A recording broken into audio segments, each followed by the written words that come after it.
ఈరోజు ఎన్నికల ప్రక్రియ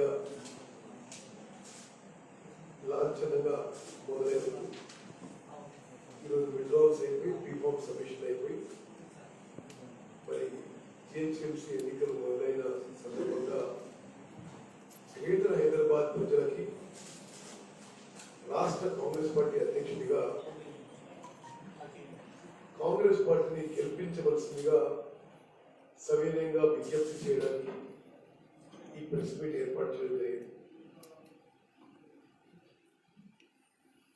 నేను వ్యక్తిగతంగా కూడా అసలు సిసలైన హైదరాబాద్ మీకు చాలాసార్లు చెప్పినట్టుగా పాత నగరంలో పుట్టిన వాడిని. ప్రస్తుతం హైదరాబాద్ నడిబొడ్డున కొన్ని ప్రాంతాలు నా వ్యవసాయ పొలం. హైదరాబాద్ నగరాన్ని ఎంతో ప్రేమించేవాళ్ళం, మా ప్రాణాంత సమానం. హైదరాబాద్ నగరానికి ప్రపంచవ్యాప్తంగా ఒక నేమ్ అండ్ ఫేమ్ తీసుకొచ్చింది కాంగ్రెస్ ప్రభుత్వాలు. హైదరాబాద్ నగరంలో ఈరోజు బిహెచ్ఎల్ ఉన్నా, డిఆర్డిఓ ఉన్నా, గొప్ప గొప్ప ప్రభుత్వ రంగ సంస్థలున్నా అది కాంగ్రెస్ ప్రభుత్వాల చొరవ అని చెప్పి నేను మనవి చేస్తున్నాను. అదేవిధంగా ఫార్మా ఇండస్ట్రీ హైదరాబాద్ లో ఒక అంతర్జాతీయ స్కేలు, ఒక అంతర్జాతీయ స్థాయిలో ఉందంటే అది గత కాంగ్రెస్ ప్రభుత్వాల యొక్క చర్యలే చెప్పి ఇప్పుడు అప్పుడు నవ్వొస్తుంది. తారక రామారావు అసలు ఏదో ఈ ఫార్మా ఇండస్ట్రీ వాళ్ళు మొదలుపెట్టుకొని మాట్లాడితే అసలు జనం నవ్వుకుంటారు. హైదరాబాద్ నగరం ఈ స్థాయిలో అంతర్జాతీయంగా సాఫ్ట్వేర్ క్యాపిటల్ గా ఎమర్జ్ కావడానికి గత కాంగ్రెస్ పార్టీ ప్రభుత్వానికి కారణం చెప్పి కూడా గుర్తిస్తున్నాం. ఈరోజు హైదరాబాద్ లో వరల్డ్ క్లాస్ గ్లోబల్ ఇన్ఫ్రాస్ట్రక్చర్ ఉండడానికి ఎవరు కారణం? కొత్త ఎయిర్పోర్ట్ కి మొదలు పెట్టింది, ప్రారంభం చేసింది గత కాంగ్రెస్ ప్రభుత్వం. రింగ్ రోడ్డు గత కాంగ్రెస్ ప్రభుత్వం. పివి నరసింహారావు ఎక్స్ప్రెస్ వే గత కాంగ్రెస్ ప్రభుత్వం. ఎల్ఎన్టీ మెట్రో రైల్ గత కాంగ్రెస్ ప్రభుత్వం. కృష్ణా నదీ జలాలు హైదరాబాద్ వస్తున్నాయంటే గత కాంగ్రెస్ ప్రభుత్వం. గోదావరి నదీ జలాలు హైదరాబాద్ వస్తున్నాయంటే గత కాంగ్రెస్ ప్రభుత్వం. ఇంత గొప్పగా హైదరాబాద్ నగరానికి అభివృద్ధి చేసిన, అద్భుతమైన అభివృద్ధి చేసిన కాంగ్రెస్ పార్టీకి ప్రస్తుతం ఉన్న టిఆర్ఎస్, బీజేపీ, ఎంఐఎం పార్టీలని పోల్చండి ప్రజలారా చెప్పుకుంటున్నాం. ముందు టిఆర్ఎస్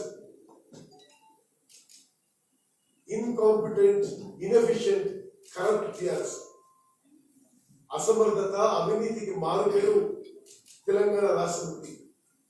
మొన్న ఫ్లడ్ రిలీఫ్ కూడా జనం నీళ్లు ఇళ్లకు వచ్చి తీవ్ర ఇబ్బంది పడుతుంటే పందికొక్కుల్లా టిఆర్ఎస్ కార్యకర్తలు తోచుకున్నారు. 550 కోట్లు ఇచ్చిందట. బహుశా 5 కోట్లు కూడా ప్రజలు చేరకపోయిండొచ్చు. 545 కోట్లు టిఆర్ఎస్ మరి దొంగల జేబుల్లో చేరినాయి. వీళ్ళు చేసిన అభివృద్ధికి చిహ్నం హైదరాబాద్ నగరంలో వర్షాలు పడితే వరదలతో సగం నగరం మునిగిపోవడం. మరి చంద్రశేఖరరావు సార్ శరంకరం, వర్షం పడితే హైదరాబాద్ నగరం మునిగిపోవడం నేను పుట్టినప్పుడు హైదరాబాద్ ఉన్నా, ఎప్పుడు జరగలేదు. నీ హయాంలో జరిగింది, నీ ఘనత. కనీసం కాలువలు సరిగ్గా మెయింటైన్ చేసి, చెరువులు సరిగ్గా మెయింటైన్ చేయలేని వాడు 67,000 కోట్లు ఖర్చు పెట్టిన శాసనసభలో తారక రామారావు గారు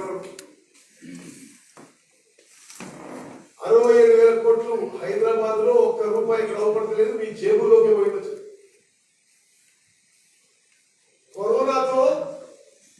కరోనాతో హైదరాబాద్ నగర ప్రజలు తీవ్ర ఇబ్బంది పడితే కల్వకుంట్ల చంద్రశేఖరరావు ఫారం వండుకున్నాడు.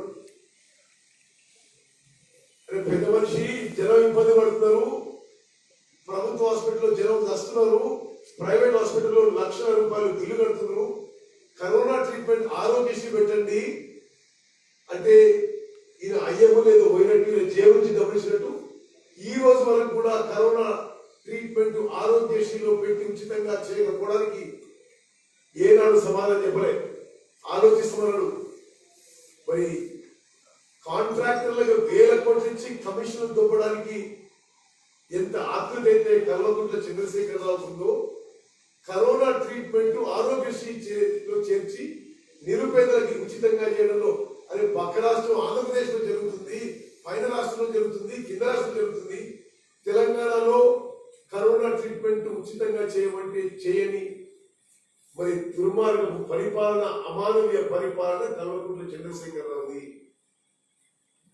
వరదలు వచ్చి 100కు పైన చచ్చిపోతే ఒక్క కుటుంబాన్ని పరామర్శించని అమానవీయ కల్వకుంట్ల చంద్రశేఖరరావుకి టిఆర్ఎస్ పార్టీగా ఓట్లు అడిగే హక్కుందా?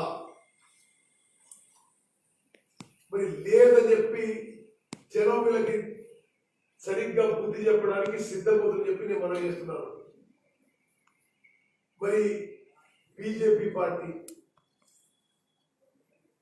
7 ఏళ్లలో నరేంద్ర మోదీ ప్రభుత్వంలో హైదరాబాద్కి మీరు ఏం చేసినని ఏ మొహం పెట్టుకొని ఓట్లాడుతున్నారు? గత కేంద్ర కాంగ్రెస్ ప్రభుత్వం నుంచి ఇన్ఫర్మేషన్ టెక్నాలజీ ఇన్వెస్ట్మెంట్ రీజియన్ అని ప్రాజెక్టు మంజూరు చేసి దాని ద్వారా హైదరాబాద్ నగరంలో చుట్టుపక్కల ప్రాంతాల్లో 2.5 లక్షల కోట్ల పెట్టుబడి వచ్చే విధంగా 50 లక్షల మందికి డైరెక్ట్ ఇండైరెక్ట్ ఎంప్లాయ్మెంట్ వచ్చే విధంగా కాంగ్రెస్ ప్రభుత్వం మంజూరు చేస్తే మరి ఈ అసమర్థ చాతగాని స్థానిక బీజేపీ నాయకులు నోరు మెదపలేదు. నరేంద్ర మోదీ ప్రభుత్వం దాన్ని రద్దు చేస్తే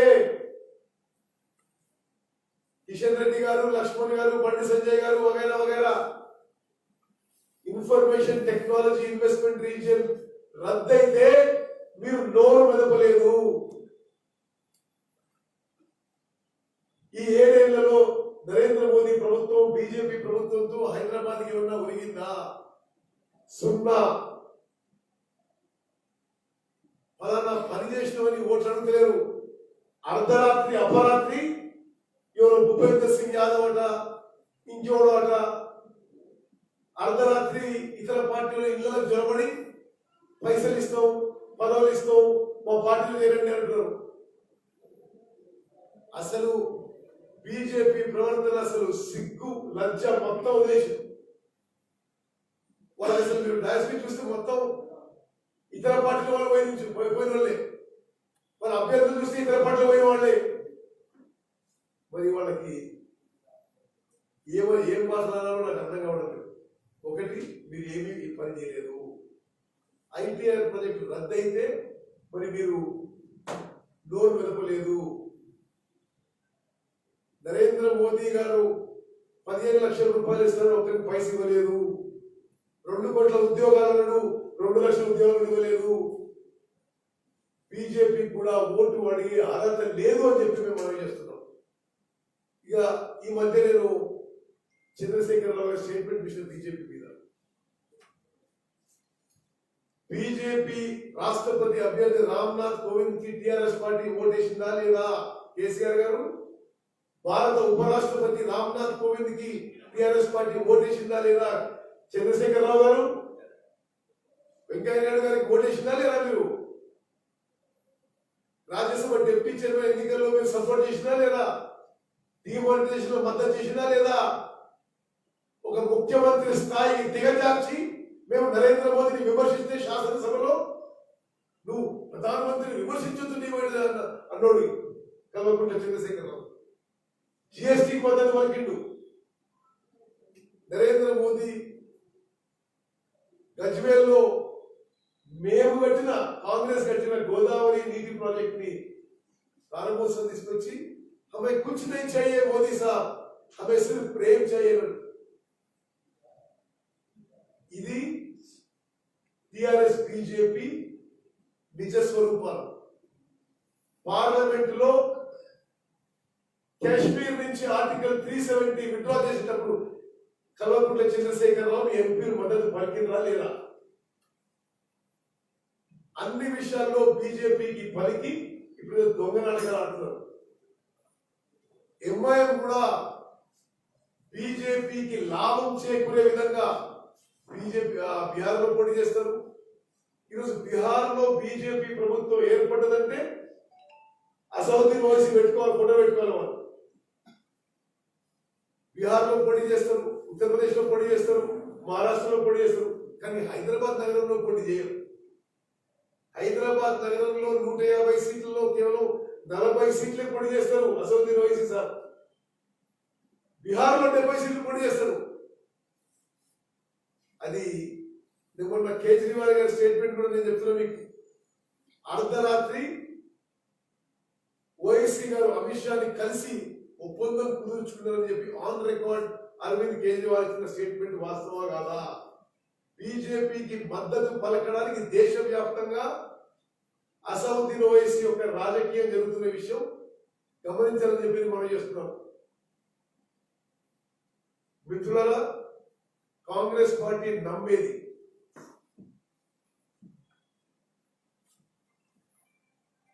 హిందువులైనా, ముస్లింలైనా, క్రైస్తవులైనా, సిక్కులైనా, జైనులైనా, బౌద్ధులైనా, ఎవరైనా సరే, ఏ కులానికి చెందిన వారైనా, ఏ మతానికి చెందిన వారైనా, Hyderabad is a great cosmopolitan city. ఎవరో నిన్నమన్న రాజకీయాలకు వచ్చి హైదరాబాద్ కల్చర్ హైదరాబాద్ లో మతతత్వమైన రాజకీయ లబ్ధి పొందడానికి ప్రయత్నం చేస్తే కాంగ్రెస్ పార్టీ ఊరుకొని చెప్పని చెప్తున్నారు. హైదరాబాద్ లో అన్ని మతాలు, అన్ని కులాలు, అన్ని వర్గాలు, అన్ని ఎథనిక్ గ్రూప్స్ కలిసిమెలిసి కొన్ని వందల సంవత్సరాలుగా ఉన్న చరిత్ర మనది. మీకేదో 4 కార్పొరేటర్ సీట్లు కావాలని చెప్పి హైదరాబాద్ నగరంలో మద్దతిచ్చు మరి పెడితే ఈ ప్రజలు ఊరుకోరని చెప్పి మేము మనం చేస్తున్నాం. చివరిగా నేను ఎలక్షన్ కమిషన్ చెప్పిన విషయం మనం చెప్తున్నా. L&T metro rail public private partnership లో ఈ రోజు కూడా రాష్ట్ర ప్రభుత్వం యొక్క షేర్ ఉన్నది. కేంద్ర ప్రభుత్వం వయబిలిటీ గ్యాప్ 2700 కోట్లు ఇచ్చిండ్రు. అది సెమీ గవర్నమెంట్ సంస్థ. ఎవరు అబ్బజాగిరని ఎలక్షన్ కమిషన్ వాళ్ళు మొత్తం అన్ని పిల్లల మీద అటెండెన్స్ పెట్టుకుంటే నోరు మెదుపులేదని చెప్పాలి. పార్థసారి గారు సిగ్గుపడాలి. మీరు స్టేట్ ఎలక్షన్ కమిషనర్ గా మీరు L&T metro pillars, RTC bus shelters, RTC private property అంటే నాకు అర్థం కాగలుగుతున్నా. మరి పబ్లిక్ టాయిలెట్స్ లో కూడా మరి చంద్రశేఖర్ రావు గారు ఆయన కొడుకు మొహాలు ఉండాలంటే ఎట్లది? ఇది ఈ దేశ చరిత్రలో, ప్రజాస్వామ్య చరిత్రలో ఎక్కడ కూడా ఎన్నికలు జరుగుతున్న సమయం ప్రభుత్వం కానీ, గవర్నమెంట్ కానీ, సెమీ గవర్నమెంట్ ప్రాపర్టీస్ పై అడ్వర్టైజింగ్ పొలిటికల్ పార్టీస్ చేయడానికి వీలు లేదు. నిన్న జరిగిన మరో సంఘటన మీడియా మిత్రులారా మీరు నోట్ చేసుకుంటే టెలింగ్ రికార్డ్. కుత్బుల్లాపూర్ లో కల్వకుంట్ల తారక రావు మీటింగ్ లో ఎల్ఈడి వ్యాన్స్ ఉన్నాయి. ఇప్పుడు తారక రావు మీటింగ్ లో కుత్బుల్లాపూర్ లో ఎల్ఈడి వ్యాన్స్ ఉపయోగించిండ్రు. మేము లెటర్ పెడితే ఎల్ఈడి వ్యాన్స్ ఉపయోగించడానికి వీలు లేదు, హైకోర్టు తీర్పిస్తున్నారు.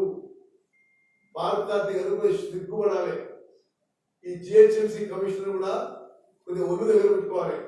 నువ్వు తారక రామారావుకి ఏమో ఎల్ఈడి వ్యాన్స్, అడ్వర్టైజింగ్ మొత్తం ఈ నగరం రాసిపడేస్తున్నావు. కాంగ్రెస్ పార్టీకి ఏమో ప్రచారానికి కూడా అవకాశం ఇవ్వడం లేదు. ప్రజలు గమనించాలి. హైదరాబాద్ ప్రజలు గొప్ప మనస్తత్వం.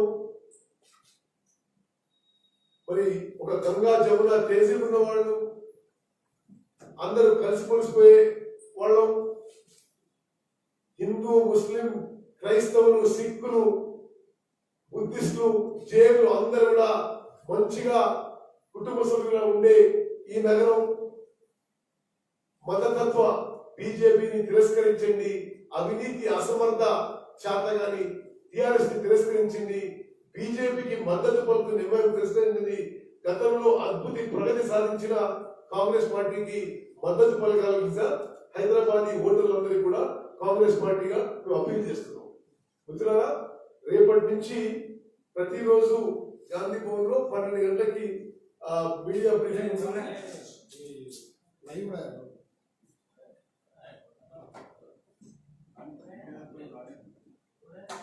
ప్రతిరోజు గాంధీ భవన్ లో 12 గంటలకి మీటింగ్ ఉంటది, ప్రెస్ బ్రీఫింగ్ ఉంటది. దీనికి స్పెసిఫిక్ గా మధు యాష్కి గారు ఈ హైపవర్ మీడియా కమిటీకి చైర్మన్ గా ఉంటారు.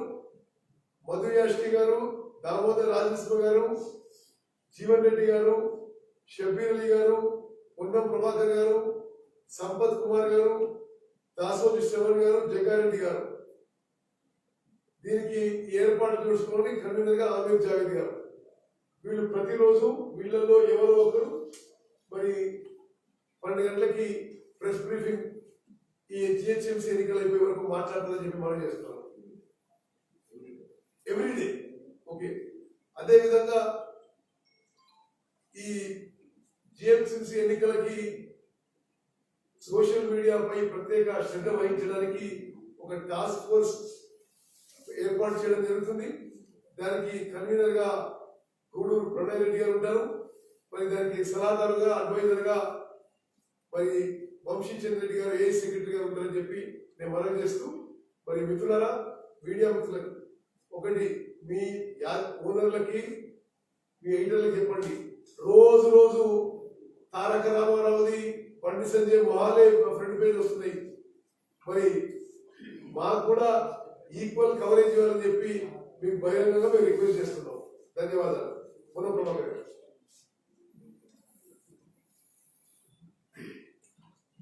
కాంగ్రెస్ పార్టీ ప్రజాస్వామ్యం పట్ల అత్యంత గౌరవమైనటువంటి పార్టీ. వాస్తవంగా ఎన్నికల కమిషన్ కు సంబంధించిన అంశాలన్నీ పార్టీ పక్షాలను నిరంజన్ గారు చాలా వాళ్ళందరూ కూడా ఎప్పటికప్పుడు రిప్రజెంట్ చేసేటువంటి సందర్భంగా సమస్య తీవ్రతను దృష్టిలో పెట్టుకొని గౌరవ పిసిసి అధ్యక్షులు, పార్లమెంట్ సభ్యులు కూడా, అదేవిధంగా నగర కాంగ్రెస్ అధ్యక్షులు, హైదరాబాద్ మాజీ పార్లమెంట్ సభ్యులు, శాసన మండలి నాయకులు జీవన్ రెడ్డి గారితో పాటుగా నిరంజన్ గారు అందరూ కూడా కలిసి ఎన్నికల కమిషన్ కలిసి 24 గంటలు కూడా దాటిపోయింది. హైదరాబాద్ మొత్తం మీద 150 డివిజన్ల అనధికారికంగా ప్రభుత్వ ఆస్తుల మీద టిఆర్ఎస్ పార్టీకి సంబంధించిన హోర్డింగ్స్, ప్రభుత్వానికి సంబంధించిన పబ్లిక్ టాయిలెట్ల దగ్గర ప్రజలకు ఇన్కన్వీనియన్స్ గా ఉండే విధంగా TRS party hoardings, RTC bus సెంటర్ల దగ్గర కూడా మరి హోర్డింగ్స్ పెట్టినటువంటి వాటన్నింటినీ తొలగించమని ప్రజాస్వామ్యాన్ని విశ్వసించే పార్టీగా ఎన్నికల కమిషన్ విజ్ఞప్తి చేశాం. మేము ఎన్నికల కమిషన్ ఆంధ్రప్రదేశ్ లో నిమ్మగడ్డ రమేష్ గారి లాగా ప్రభుత్వానికి వ్యతిరేకంగా పోరాడమని చెప్తలేను. కానీ ప్రజాస్వామికంగా బాధ్యతలు నిర్వహించే అంశం వచ్చినప్పుడు మీ చరిత్రలో ఇప్పటి వరకు అనుభవించినటువంటి పదవులన్నింటినీ నల్లమచ్చగా మారే విధంగా మాత్రం వివరించదని గౌరవ పార్థసారథి గారిని కోరుతున్నాం. వారి గతంలో మా జిల్లా కలెక్టర్, నేను మార్కెట్ చైర్మన్ గా ఉన్నప్పుడు మార్కెట్ ఎంపీ కూడా. దయచేసి గౌరవాన్ని కాపాడుకోమంటారు, మీరంటే అత్యంత గౌరవం. కానీ ఈరోజు జరుగుతున్న పరిణామాల్లో ప్రభుత్వానికి పూర్తిగా తాబేదారుగా మారి కనీస నిబంధనలు పాటించినట్టయితే 24 గంటల సమయంలోగా తీసివేయకపోతే కాంగ్రెస్ పార్టీ పక్షాన సామధాన భేద దండాపోయాలుగా 150 గిరిజనులలో పోటీ చేస్తున్నటువంటి కాంగ్రెస్ మా పార్టీ కార్యకర్తలు ప్రత్యక్షంగా వాటిని తీసేయమని చెప్పి పార్టీ పక్షాలను పిలుపునిస్తాము. ఏ ఇబ్బంది లేదు, చట్టంలో మనం అతిక్రమిస్తలే, చట్టాన్ని కాపాడాల్సిన వాళ్ళు తీయనప్పుడు మనం ఈ అధికార దుర్వినియోగాన్ని నేరుగా ఎదుర్కోవడానికి ఎక్కడ టిఆర్ఎస్ పార్టీ ఓటింగ్ ప్రభుత్వ ఆస్తుల మీద కనబడితే వెంటనే తీసేసే ప్రక్రియలు చేయండి. ఇవి కార్యకర్తల ఎన్నికలు, కార్యకర్తలు నేరుగా పార్టీ పక్షాలు అండగా ఉంటాం. ఈ కార్యక్రమాన్ని తీసుకోమని కూడా ఈ సందర్భంగా కోరుతున్నాం. ఏం తప్పేం లేదు, రాజకీయంగా మనం ఏం అన్యాయం చేస్తలే. మనం ఇక్కడ కూడా భౌతిక దాడులకు లేకపోతే ఇతరత్ర మతపరమైనటువంటి విభేదాలను సృష్టించే విధంగా మాట్లాడలేము. ఎన్నికల కమిషన్ కు ప్రజాస్వామ్యంగా సాక్షాత్తు రాష్ట్ర కాంగ్రెస్ అధ్యక్షుడు, పార్లమెంట్ సభ్యులు చెప్పిన తర్వాత కూడా జరిగినప్పుడు మనం ఏదో కాంగ్రెస్ పార్టీ బలహీనంగా ఉందనేటువంటి దుష్ప్రచారం చేయగలుగుతున్నటువంటి పరిస్థితుల్లో ఇవి కార్యకర్తల ఎన్నికలు, కార్యకర్తలు మన ప్రతిష్టను కాపాడడానికి ఎక్కడ కూడా వెనుకపోకుండా గట్టి చర్యలు తీసుకోమని కోరుతున్నాం. చూసిన ఇక్కడ అన్ని పేపర్లలో, టీవీలలో సాక్షాత్తు అధ్యక్షుడు అనేక సందర్భాలు చెప్పిన తర్వాత కూడా వాటిని తొలగించకపోతే 24 గంటల సమయంలో తొలగించాలంటే కాంగ్రెస్ కార్యకర్తలు నేరుగా వాటిని తొలగించే కార్యక్రమం చేయమని చెప్పి కోరుతూ, అదేవిధంగా కేసీఆర్ అనే దుష్టుని ఎదుర్కోవడానికి మొన్ననే మనం నరకాచల చతుర్దశి జరుపుకున్నాం. ఆ విధంగా తప్పకుండా మనం ఏ విధంగా సామధాన మీద దండోపై ఎటువంటి విధమైన మనం ఎన్నికల్లో గెలవడానికి మూర్ఖంగా వివరిస్తున్నటువంటి అధికార దుర్వినియోగానికి పాల్పడుతున్నటువంటి కేసీఆర్ బీజేపీని ఎదుర్కోవడానికి కార్యకర్తలు ధైర్యంగా పోరాట పడిపోతూ పోరాడాలని కోరుతూ శివశేఖర్ గారు వచ్చినారు. ఇలా బీజేపీ పార్టీ నాయకత్వం అడుగుతాను. కిషన్ రెడ్డి గారు కరోనా సమయంలో, వరదల సమయంలో వచ్చి నన్ను పిలిస్తే ఎంఆర్ఓ కూడా వస్తలేడు, నా టెలిఫోన్ కూడా ట్యాపింగ్ అవుతుంది, ఓట్లు తీసేసి ఎన్నికల కమిషన్ అని చెప్పాడు. కానీ ఎన్నడూ కానీ తెలంగాణ ప్రజలు కరోనా విపత్తులో ఉంటే, వరదల విపత్తులో ఉంటే నా ఆరోగ్య శాఖ మంత్రి హర్షవర్ధన్ వచ్చి ఇక్కడ ఏమైనా కేంద్ర ప్రభుత్వం నుంచి హైదరాబాద్ ప్రజలను ఆదుకోవడానికి ఏమైనా సాయం చేసినాడా? చిన్న చిన్న రాష్ట్రాల్లో ఒక ఊరు మునిగితే ప్రధానమంత్రి ఏరియా సర్వే చేస్తాడు, ముఖ్యమంత్రి అయితే ఫామ్ హౌస్ గా పరిమితమైన ఒక పచ్చి తాగబోతు కావచ్చు. కానీ ప్రధానమంత్రి బాధ్యత ఏంటి హైదరాబాద్ నగరం మీద? 6 సంవత్సరాలు ఒక్కసారి మాత్రమే వచ్చినావు. ఇంత నగరం మునిగిపోతే మొత్తంగా ఒకనాడు కూడా రానటువంటి నీ పార్టీ ఇవాళ ఎన్నికల సమయంలో వచ్చి అందరు తెలంగాణ ప్రజలు మహాకాలంలో ఇంకా మనం ఒప్పుకుంటే ఏదో శుక్రవారం కూడా భాగ్యలక్ష్మి టెంపుల్ యొక్క వాతావరణాన్ని సృష్టించే డ్రామా మార్చడం మాత్రమే కాంగ్రెస్ కార్యకర్తలు అప్రమత్తంగా ప్రజాస్వామ్యాన్ని, శాంతి భద్రతల్ని, ప్రభుత్వ నిబంధనల్ని, ఎన్నికల నిబంధనల్ని అతిక్రమించకుండానే ఎన్నికలు ఎదుర్కోవడానికి గట్టిగా గుండె ధైర్యంతో కొట్లాడండి. పార్టీ యావత్తు పెద్దలందరూ ఎన్ని అంశాలున్నా కార్యకర్తలకు అండగా ఉంటామనేటువంటి వారి సందర్భంగా విజ్ఞప్తి చేస్తాను.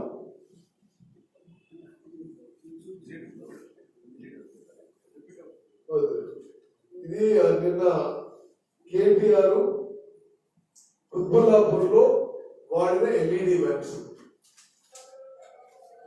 మరి జిహెచ్ఎంసీ కమిషనర్ కి, స్టేట్ ఎలక్షన్ కమిషనర్ కూడా మేము కూడా హెచ్చరిస్తున్నాం. ఇట్లా మీరు మరీ పరిదయించి నిస్సిగ్గుగా, నిర్లజ్జగా అంటే ఎందుకంటే వాళ్ళకి పర్మిట్ చేసి మేము ఆ లెటర్ పెడితే రిజెక్ట్ చేసింది. ఇది హైకోర్టు ఆదేశాల మేరకు ఎల్ఈడి వ్యాన్స్ ఇస్తలేమన్నారు. అరే శరం కరో బాద్షాకి సాబ్ క్యా ఇది ప్రూఫ్. ఇది నిన్న కేటీ రామారావు కుత్బుల్లాపూర్ లో ప్రచారం ఎల్ఈడి వ్యాన్. మేము నిరంజన్ గారు పోయి లెటర్ పెడితే హైకోర్టు ప్రకారం ఇస్తలేను మా. మరి ఇక స్టేట్ ఎలక్షన్ కమిషన్ ప్రభాకర్ చెప్పినట్టుగా మీ గౌరవం మీరు కాపాడుకోవడం చెప్పి అప్పీల్ చేస్తూ మరి మీ అందరికీ ధన్యవాదాలు. Thank you.